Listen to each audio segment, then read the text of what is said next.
আমার বিশ্বাস ৮০% উপর যদি ভোট পড়ে আমি শিওর জিতব।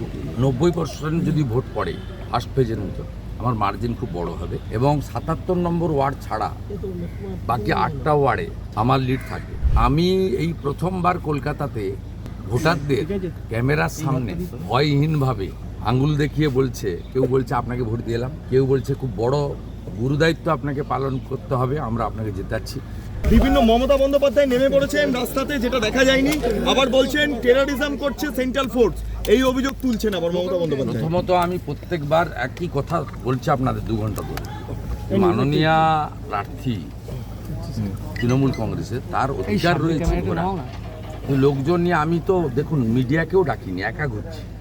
আপনারা চলে যাচ্ছেন, ভোটাররা অসুবিধায় পড়ছে, আমি ভোটিং ক্যাম্পাসের বাইরে থাকি।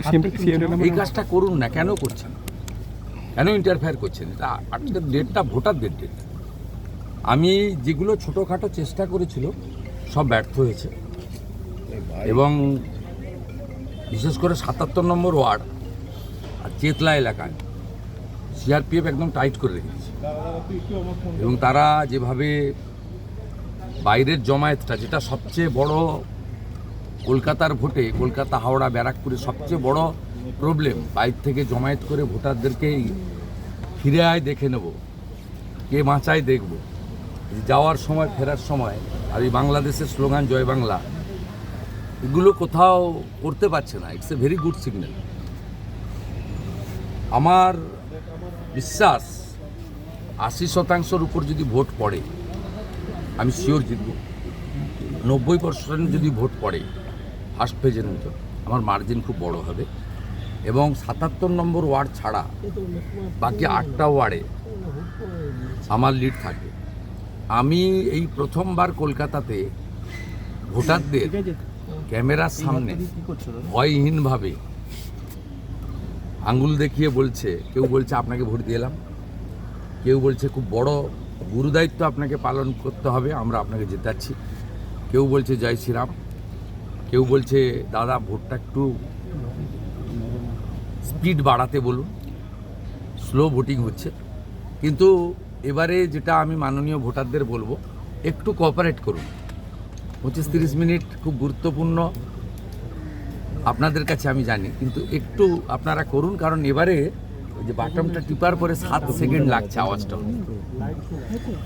এই ইভিএমে টেপার পরে 7 সেকেন্ড লাগছে। একটু সবাই কোঅপারেট করুন। আর আবহাওয়ার যে রিপোর্ট পেলাম, এই মুহূর্ত থেকে আর বৃষ্টির কোনো চান্স নেই, অন্তত 5টা 5:30 পর্যন্ত। আমি খবর নিয়েছি 35% অ্যান্ড মোর দেন ভোট ভবানীপুরে হয়েছে।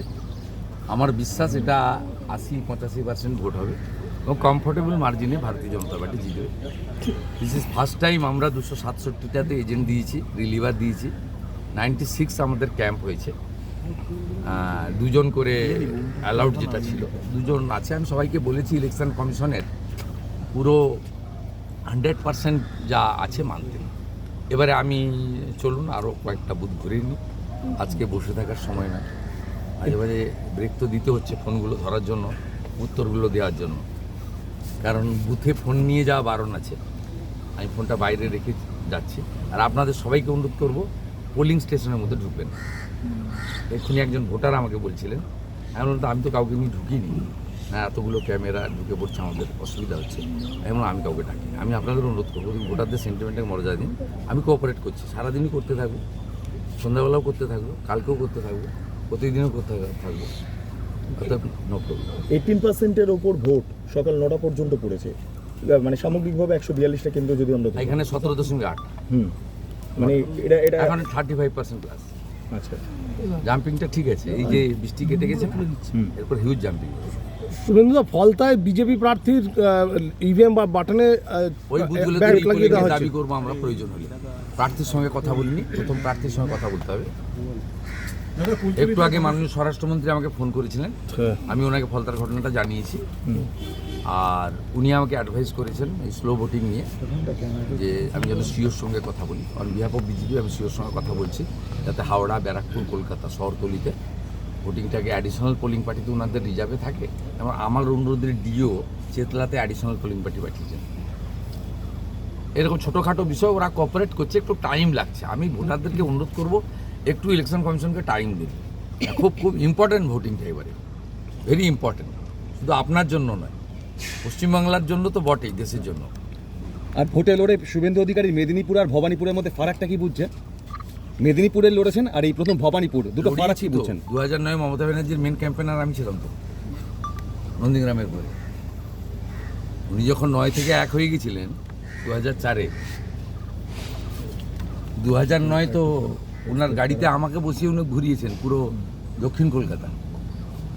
আজকে নতুন কলকাতায় ভোট নয়, 2010-এর কর্পোরেশন নির্বাচনে আমরা সবাই এখানে এসে ভোট করেছি, এক একটা ওয়ার্ডের দায়িত্ব নিয়ে ভোট করেছি। মনুয়াদাকে জিজ্ঞেস করবেন, তারক সিং বিহালাকে জিজ্ঞেস করবেন, স্বপন সমদ্দারকে জিজ্ঞেস করবেন, উত্তর দিয়ে দিন।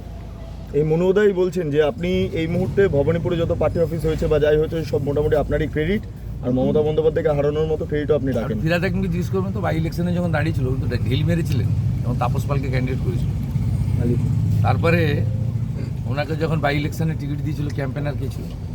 তা আপনার প্রশ্নের উত্তরটা হচ্ছে, আমি অনেকবার ভোটটা করিয়েছি, এবারে নিজে লড়েছি, তাই আমাকে ভোটারদের সামনে থাকতে হচ্ছে, এবং সবচেয়ে বড় কথা ভোটের প্রবন্ধনটা ঠিক আছে কিনা এটা দেখা।